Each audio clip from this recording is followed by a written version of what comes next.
The St. Cloud State men's hockey team is coming in for the third week in a row in the top spot of the USCHO.com poll and are coming off of a 10-goal weekend against Miami University. Welcome into your Husky Hockey Weekend Preview. I'm your host, Madison Golden, and joining me today is Mick Hatten from RinkLive.com. Thanks so much for joining us, Mick. Yeah, thanks for having me, Madison. So let's touch a little bit on the Miami series from this weekend, the big differences between the first time that you saw the Huskies take on them this season and then this series.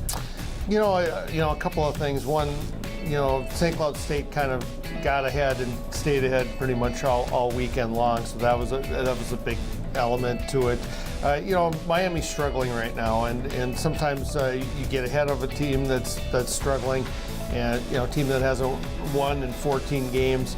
They start looking at ways that things are not going to work out for them, rather than saying we're going to figure this out. And I think there was some of that this weekend. St. Cloud State did not play great until maybe about the third period on Friday night, but played a terrific game on Saturday. When St. Cloud State is on top of its game, they're tough to beat for anybody. And then we saw a shortened bench on both Friday and Saturday for the Huskies. How do you think this team has been able to cope with adversity this season as they faced a lot of it?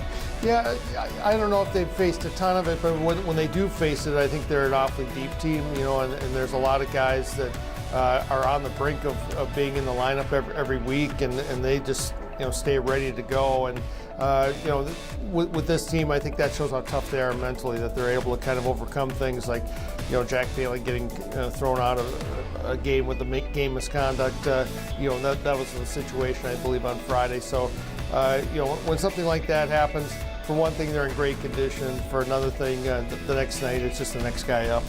That's kind of the mentality they've had all season long.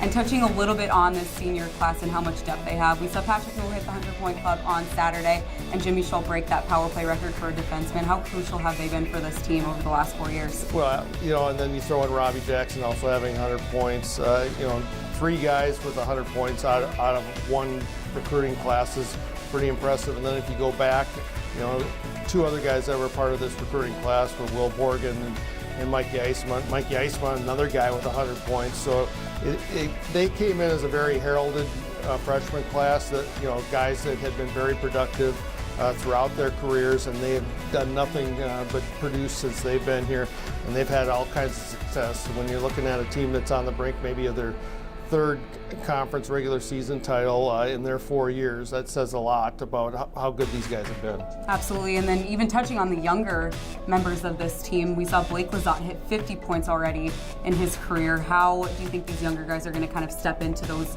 roles of the point leaders in these next few seasons? Well, Blake Lazat's a guy that comes with constant energy. I mean, you never have to worry about him bringing any energy to the ice when he's out there.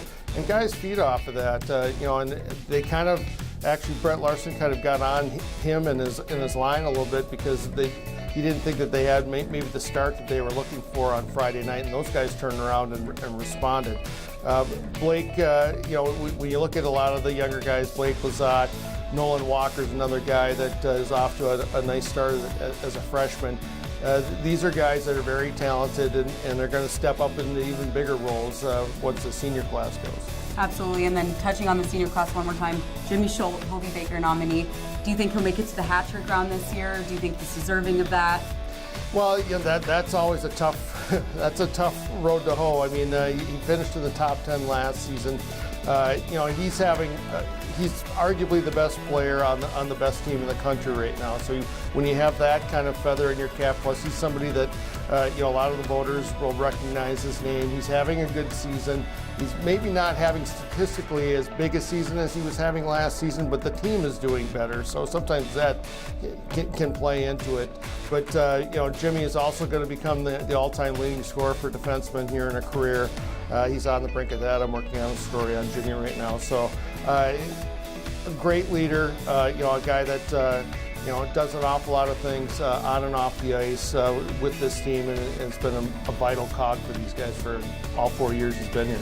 Absolutely, and then we're dwindling down to the last few regular season series for the year. But this weekend, the Huskies are set to take on Colorado College, a team that we've seen beat several of the top NCHC teams. What are you expecting out of this matchup? Well, for whatever reason, Colorado College, no matter how good or bad maybe they are in any given season, they seem to give St. Cloud State a tough time. Both the first time that they met earlier this season, both of those games, Colorado College led. They led 2-0 in one game and 1-0 in the other game, and St. Cloud State was able to come back and beat them.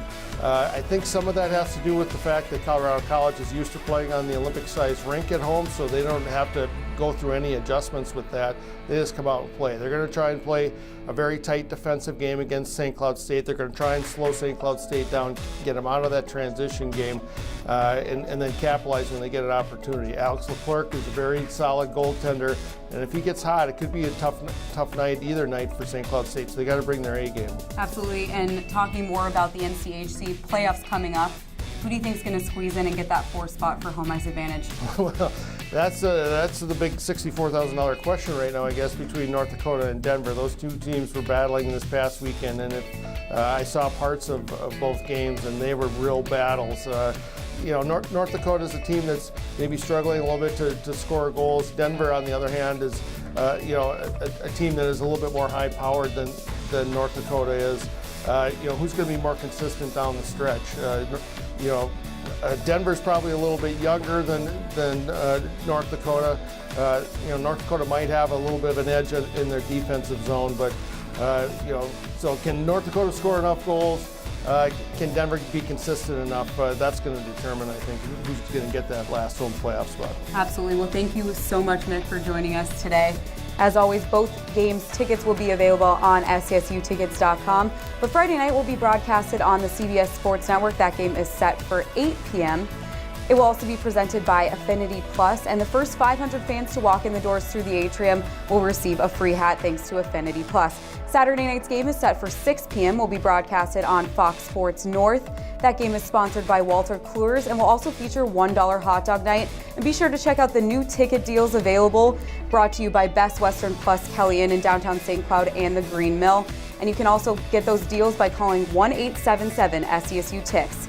And as always, you can tune in to 96.7 FM The River with Husky hockey voice Jim Erickson on the call. And we'll catch you down at the Herbrooks National Hockey Center for all of the action against the Colorado College Tigers. Thank you for watching.